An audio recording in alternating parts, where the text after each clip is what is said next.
Good evening, friends, those who are here and those who are joining us live on Facebook.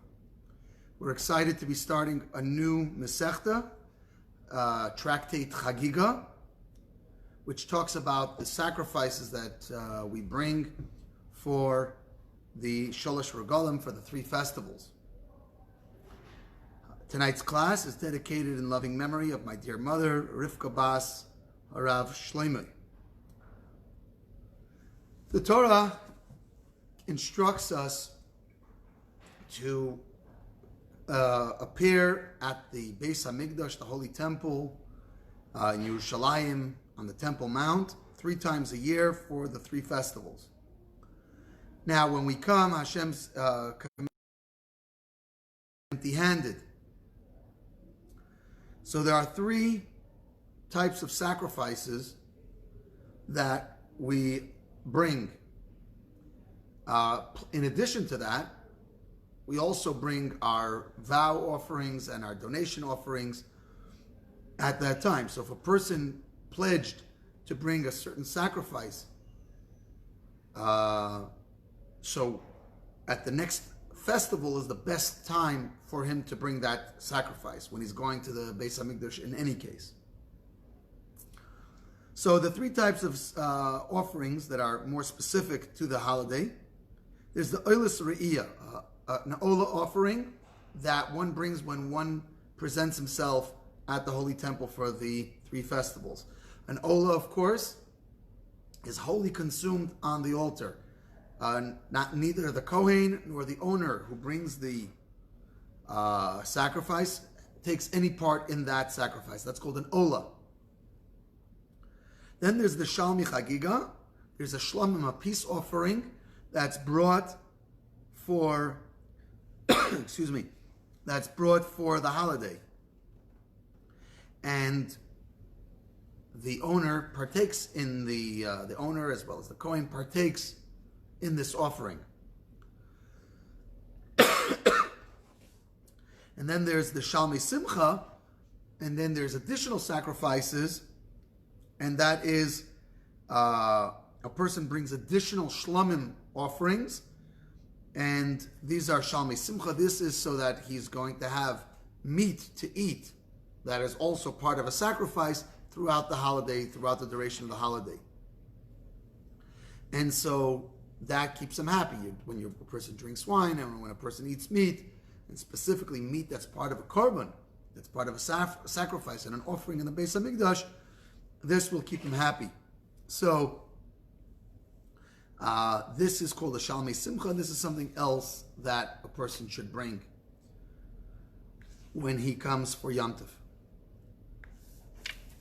Mishna Aleph. Hakol chayavim b're'iyah. Everyone must present themselves in the Holy Temple at the 3 festivals. Now, it's the style of the Mishnah to give a general rule and then give many exclusions. So first it says everyone, but it's apparently not everybody, because we're going to go through a whole list of people who are exempt. So everybody's got to come to be Ola Regel. You have to come to the Beis HaMikdash for the festival. Chutz, except for the following people. Cherish, a deaf mute. Shaita, a crazy person or an imbecile. Katan, a young child, which will be qualified soon, exactly what it means, a young child. Betumtum, a person who it's undetermined if they're a male or a female. None of the organs are fully revealed, so we don't know if they're a male or female. Androgynous, a person who has both male and female characteristics. V'nashim, women. Avodim, she'enim mishuchrarim, as well as servants that have not yet been freed. Hachiger, a person who's lame, can't walk. V'hasuma, a blind person. V'achoila, a person who's sick. V'hazokin, an old person. U'misheini yochel alis beraglov, a person who is unable to, doesn't have enough strength to go up to the Temple Mount by foot. So all of these people, first we said everybody, but now all of those people are exempt from the requirement to present themselves for the 3 festivals. But may they present themselves? They may, but they're not required to. They're not prohibited. They're not prohibited, no. I'm sorry, the Mishnah continues, Ezeu katan. So we said before a young child. So who's considered a young child? What does this mean, a young child? Kol sheni yochel lirkev al ksefav shel aviv v'lales minushalayim laharabayis divrei Beis Shammai. Beis Shammai says that any child that's not old enough and big enough to ride on his father's shoulders while his father ascends by foot to the Temple Mount, so if he's too young for that, then he is exempt. He's too young. That is the words of Beis Shammai. However, Beis Hillel Emrim, the Academy of Hillel states, Kol sheni yochel eches biyodi shalaviv alalis minushalayim laharabayis. Any child that is not old enough to hold his father's hand and walk, such a child is exempt. Which means if he can ride on his father's shoulders, that doesn't mean anything. Why? Shenemar shalish regalim, because it says in the pasuk, 3 festivals. Now, 3 festivals means that the word for festivals is regalim. Regalim means literally feet. Regal means feet.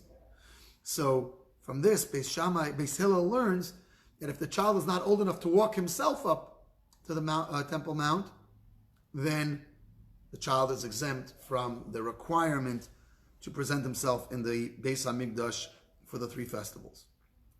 Beis, Mishnah Beis. Beis Shammai Yemrim, Beis Shammai says, Hari'iyah shtei kesef.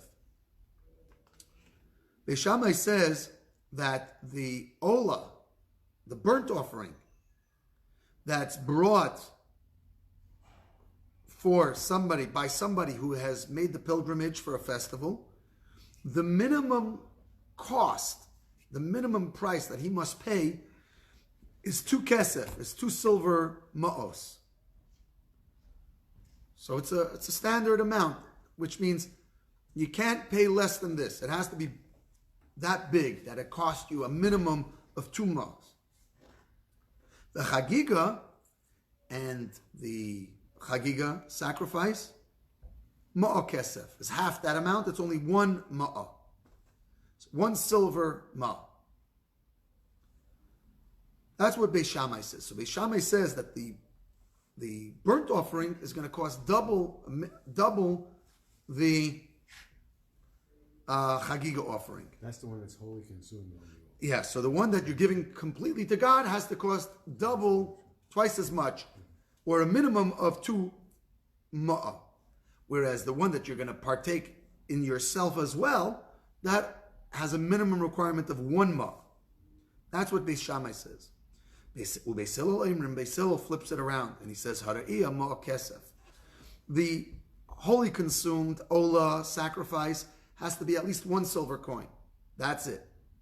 Whereas the Chagiga shtei kesef, but the Chagiga offering has to be a minimum of 2 ma'os, which is silver coins. Now, Beis Hillel has logic to their ruling. You see, Ola sacrifice is completely consumed on the altar, whereas Chagiga sacrifice is split up. You give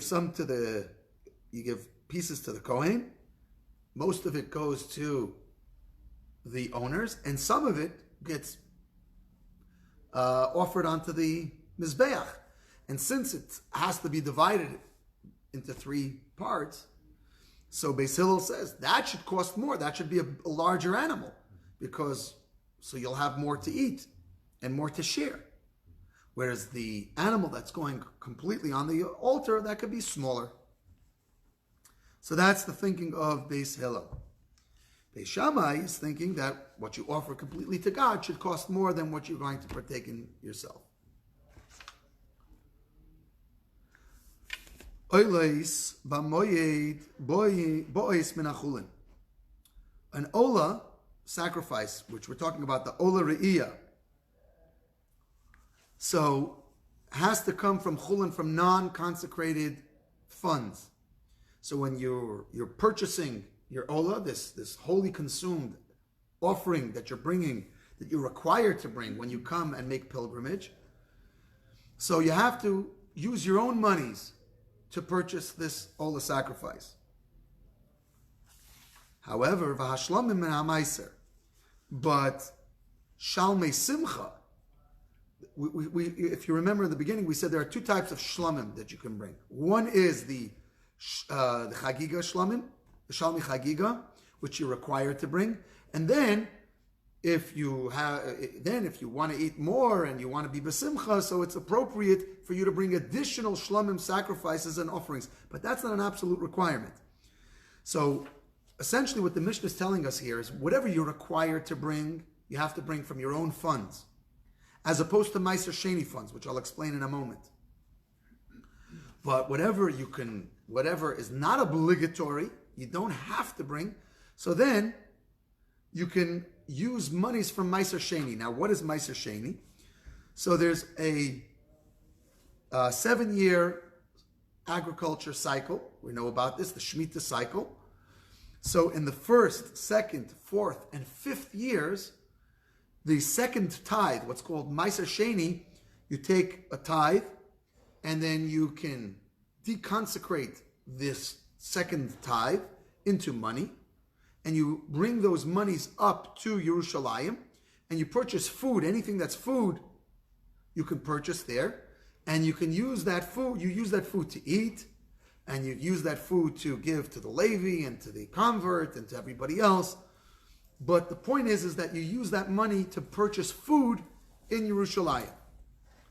So now, when we're talking about things that you have to bring, so you can't use Meiser Sheni money to purchase foods that you have to purchase sacrifices that you have to bring. When you have to bring it, you have to use your own money. But things that you may bring, then you can. These are food. You're purchasing a sacrifice, and what are you going to do with that sacrifice? Well, some is going to go on the altar, but the majority of it is going to be eaten by the Kohanim and yourself and everybody else who is joining your party. So, being that you're using it for food, so you can use Meiser Sheni funds to purchase these sacrifices because the majority of it is going to be used for food. Am I clear? Yom Tov Rishon Shel Pesach. On the first day of Pesach, so now, on the first day of Pesach, we have a Chagiga offering. So now, Pesach is an interesting situation because the day before Pesach, we bring two sacrifices. What do we bring? We bring, of course, the Korban Pesach, and we bring a Korban Chagiga as well. So now, why do we bring a Korban Chagiga on the day before Pesach? So the answer is because we're supposed to eat the Korban Pesach on a full stomach. Now, a Korban Pesach is a yearling lamb. Yearling lambs are not very big. And if you're eating the Seder with a lot of people, you invited all the cousins, so how much of the yearling lamb are you going to have? Well, it's a minimum of a kazayas, which is the size of an olive, but an olive is hardly going to fill you up. But you're supposed to eat the Korban Pesach to fill. So what do? So you got to eat other things first. So what should you eat? So you bring a Korban Chagiga, which can be a very large animal, and you could bring more than one. And so now you fill up on the Korban Chagiga, and then the last thing that you eat, the afikomen, is going to be of the Korban Pesach. So now you already brought a Korban Chagiga on the day before Pesach. So the question now becomes, is that the Korban Chagiga, the second Korban Chagiga that you now bring on the first day of Pesach, is that 100% obligatory or not? So, Beis Shammai says you still have to bring a second Korban Chagiga, and so therefore you have to bring it, and therefore you have to use your own money to purchase this Korban Chagiga. Beis Hillel says, Min HaMeiser, one can use Meiser money, Meiser Sheni money, to purchase the Korban Chagiga on the first day of Pesach. Now, The Shalmei Simcha, of course, everybody would agree that you can purchase these from Meiser Sheni money. And the Gemara, now as the Gemara explains this, a bit differently than we have just explained in the Mishnah. Gemara says that both Beis Shammai and Beis Hillel agree that the first Chagiga of the first day of Pesach has to be from your own money. It's only the Shalmei Simcha that they're arguing about. According to Beis Hillel, the Shalmei Simcha can be purchased with Meiser Sheni funds, whereas Hillel says even those must be purchased with private money. Mishnah Dalet. Yisrael yetzi midei chavasa minedarim unedavis over Meiser Behema. So earlier we spoke about Shalmei Simcha. What is Shalmei Simcha again? Shalmei Simcha is that we should v'samachta l'fnei Hashem alekecha. You shall rejoice before Hashem your God. So the sages say, "Ein simcha elav basar." The only way to truly be the simcha is by eating meat. That's the way you show that you're rejoicing. So now this is a requirement. So now a person who vowed to bring a carbon. So we said earlier, then when is the best time to bring this carbon? In the first festival that he goes up to Yerushalayim. So now when he brings this vow or donation, he said, I'm going to give a donation to, and I'm going to bring a carbon. So now these carbonos, these offerings, these sacrifices, when he brings them, if they're not an ola, if they're not a wholly consumed sacrifice, so he gets to eat part of it. So now, what the Mishnah is telling us is that the meat that the person partakes of those sacrifices, that fulfills his obligation to be happy. Because the bottom line is he's eating meat. So Yisrael, an Israelite, can fulfill his requirement to be happy through eating meat, b'nedarim u'nedavis, through vow offerings and gift offerings, uv'meiser behema, as well as the tithes of a behema. So the 10th of every animal that comes out of the pen is struck with a red dye, and that becomes meiser behema. Who eats the meiser behema? Mostly the owner. So if he brings this meiser behema for when he comes up for Yom Tiv, so when he eats that, he fulfills his obligation to be happy through eating meat. Rabbi. Yes. Meiser, but that means a 10th, right? A 10th, yes. And a 10th goes to himself? So when it comes to meiser behema becomes kodesh, it becomes consecrated, and he brings it as an offering, and most of that offering is eaten by the owners. Some is shared with the Kohanim, and some is placed on the Mizbeach. But the fact is that here we're talking about Israelites now. So an Israelite, being that he has a part in the sacrifice, so now if he brought that sacrifice, he's now eating meat. So this meat that he's eating, this sacrificial meat that he's eating, fulfills his obligation to eat meat on the holiday. Since you're interrupted, I'm sorry. Is the Korban Pesach brought to the Beit Hamikdash? Yes, Beis Hamikdash. Yes. V'kohanim. Now the priests, they have more options. It's not just the vow offerings and the donation offerings and the meiser behemas, but the Kohanim also partake the chatois on sin offerings, uvashamois and guilt offerings, ubebechor. When an Israelite has a bechor, an animal, the firstborn of the animal, has to go to the Kohen, and he gets to eat of it. Uvechaza uvashoik, as well as the breast and thigh of a shlamim, is given to the Kohen to eat. What? The thigh. The thigh and the breast, yes, is given to. We didn't learn that the thigh you can't eat. No, the sciatic nerve you can't eat, but part of the thigh can be eaten. But not with fowl offerings, birds. and meal offerings, which the Kohanim partake, that's not considered being happy. Just eating, we eat every day. But meat, and certainly meat that's part of a korban, we don't have every day. So these things for a Kohen can also be used to fulfill his obligation to eat meat on the holidays. Mishnah Hey. Misha yesh le'eichlim merubim u'nechasim mu'atim. So now a fellow comes up with his family.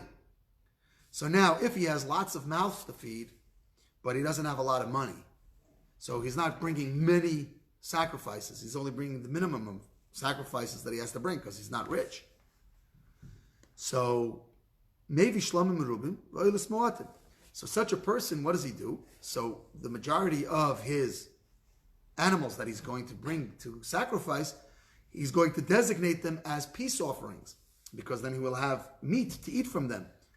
But as far as ola offerings that are wholly placed on the mizbeach, he will only bring few, or the minimum of the one, because he's got lots of mouths to feed and he can't afford to take a whole animal and place it on the mizbeach. Yes? What is the minimum? Is it a minimum per family? A minimum? It's a minimum per individual. But here you have a person, a wife, and many children, so the children don't have to bring these offerings. That's a lot of animals. Well, it could be a lot of animals. That's correct. There's a lot of animals that were slaughtered at the festival time.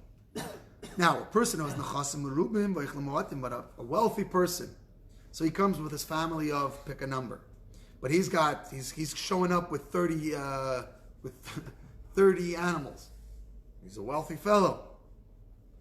So what do? Maybe oilis merubis u'shlamim mu'atim. So such a person brings many ola sacrifices. He brings many sacrifices that are not going to be eaten because he can't possibly eat all this meat.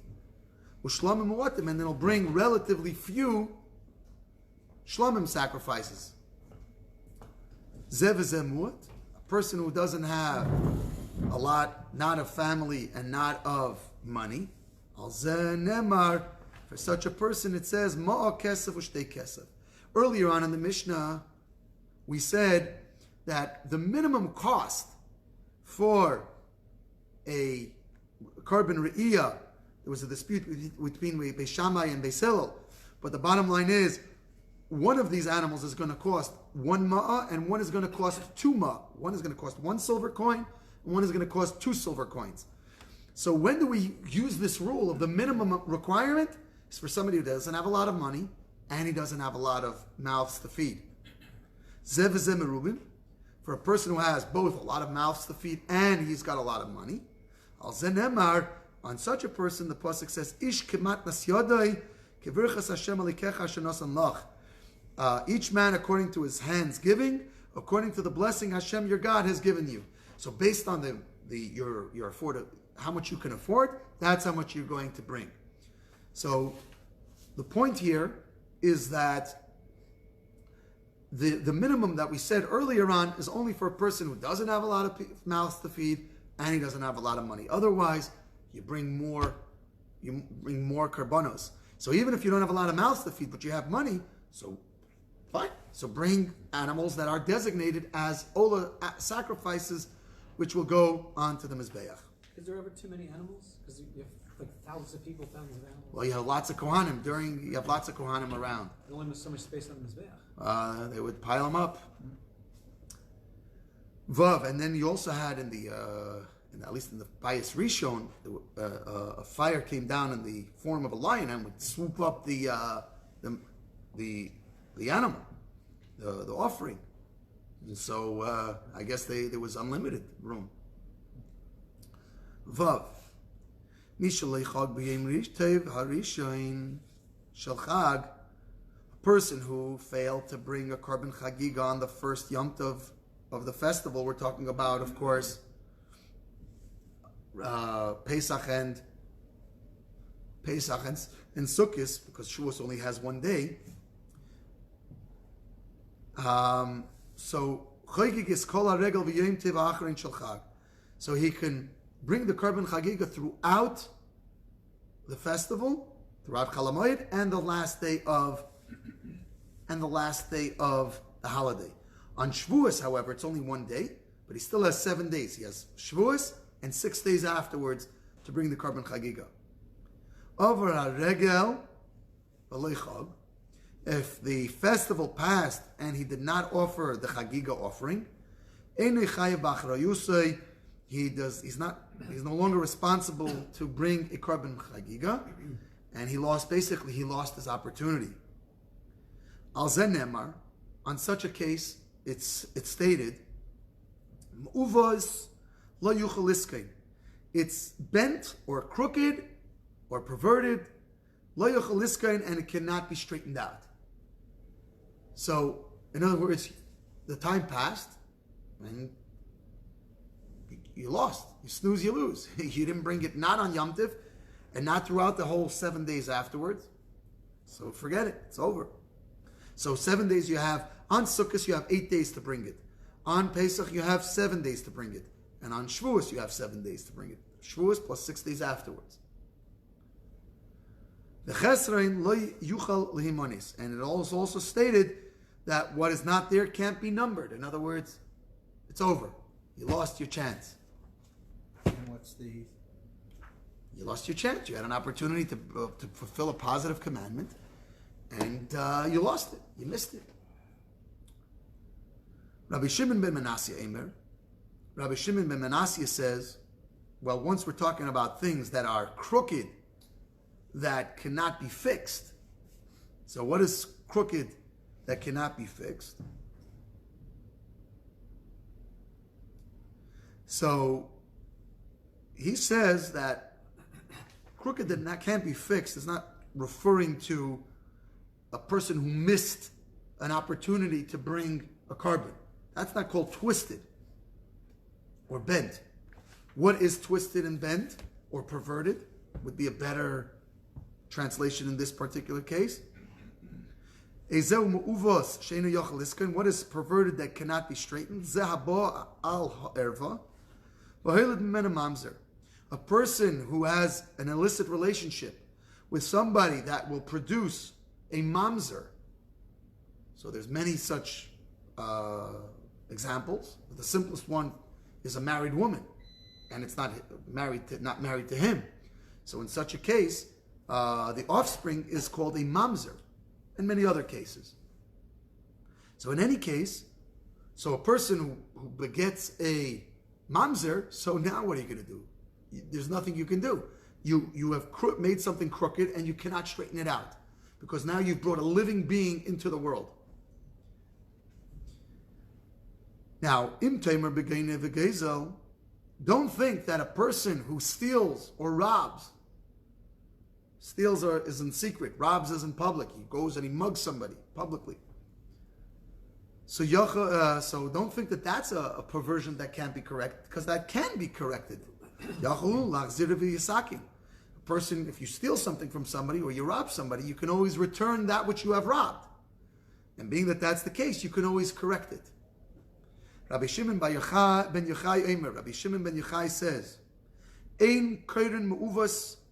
This idea that something is crooked means that it originally was straight.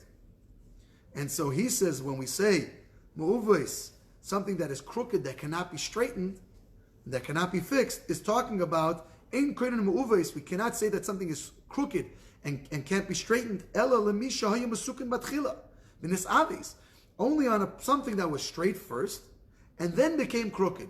And what is this terminology referring to? The Eze. And what does this mean? Zeh Talmud Chacham HaPerish Min HaTorah. This is referring to a Talmud Chacham, a Torah scholar, who forsakes the Torah.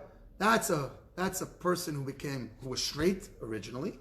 He was on the straight path, and now he went crooked. This can be straightened back out. So this he can straighten out for the future. The past, what he missed. That's what Rabbi Shimon Bar Yochai says. Is the issue whether we're really talking about the first part of that verse or the second, something that's missing can be counted? I'm sorry, I didn't catch your question. Are we debating whether that section of Mishlei really means just one thing? That it's Yes. two Well, that well. can be counted? What are we when we this terminology? What is it referring to? So we have a three-way argument here about what it's referring to. I believe this is the final Mishnah in the from Koheles. So again, what is this scriptural idea referring to? Final Mishnah in the Perek. Heter nedarim, porchim ba'avir. The laws and rules regarding release from vows hover in the air. Perek, they fly in the air. What does that mean? So the halacha is that a person who takes on a vow and later regrets that vow, so he can get his annulment, he can annul the vow before 3 judges or a single expert judge. That's the rule. Now the particulars of how and when a sage or sages will release you from the vow is not spoken about in the Torah. Rather, it's passed down in the oral tradition. Some vows can be released, and some vows cannot be released. That's the fact. But where do we get this information from? It's not directly in the Torah, but rather the oral tradition. So the Mishnah tells us it's porchem bayaver. It's not resting on any psukim in the Torah. Rather, it's in the air. It's tradition. And it has nothing to, there's no firm scriptural support for these rules. Rather, again, it's passed down in tradition. Hilchas Shabbos, the laws of Shabbos, Chagigas, which is what we're talking about here, the laws of the Chagiga sacrifices, V'me'ilah, and the Me'ilah laws. Me'ilah is a person who misappropriates consecrated funds, and so he has to pay it back plus a fifth, and he has to bring a korban. Harehem kaharorim hatlim b'saira. These are like mountains that are hanging by a hair. Why? Shehim mikra mu'at v'halachas merubas. Because there's the verses that talk about it are very few, but the laws are a lot. There's a lot of laws. Think about Shabbos. The verses tell us all the time, keep Shabbos and keep it holy and so on and so forth. But it doesn't go through the 39 prohibited labors. And then there's so Hilchas Shabbos Rabasi. The laws of Shabbos are tremendous and complex and difficult. And now with the advent of electricity and inventions and so on and so on, it's very complex and difficult. But how many verses are dedicated to this in the Torah? Relatively few. And the same thing goes for the Korban Chagiga and the laws of Me'ilah. There's a lot of laws, but the scriptural verses are very few. Like kashrus too. Well, kashrus, not so much. Kashrus, not so much. Not nearly as much as these. And a lot of the kashrus laws are derabanan, by the way. So a lot of the kashrus laws are derabanan. Scripturally, things are much more simple. Which once we involve the rabbis, then it becomes much more complex. Hadinim, real estate law, property law, va'avedes, and the sacrificial services, hatoris va'tumais, purity and contamination, va'yores and va'royos, I should say, and prohibited relationships. Yesh lahem alma sheyismechol. They have a lot to lean on. In other words, there's a lot of verses that talk about these ideas. We go through a whole slew of prohibited relationships, for example, in Parshas Achremos and so on and so forth. So these are clearly delineated and spelled out in the Torah. Hein hein gufei Torah. These are the essentials of the Torah, and you have a lot of information about this in the Torah. Please join us again next week at 8:30 on Wednesday for chapter 2 and perhaps chapter 3. We will see of Chagiga. And this again is a short Masechta. There's only 3 chapters. So perhaps we'll get chapter 2 done. Perhaps we'll get chapter 2 and 3 done. But we will be finishing this tractate relatively soon. Thank you so much for joining us, and have a very good evening.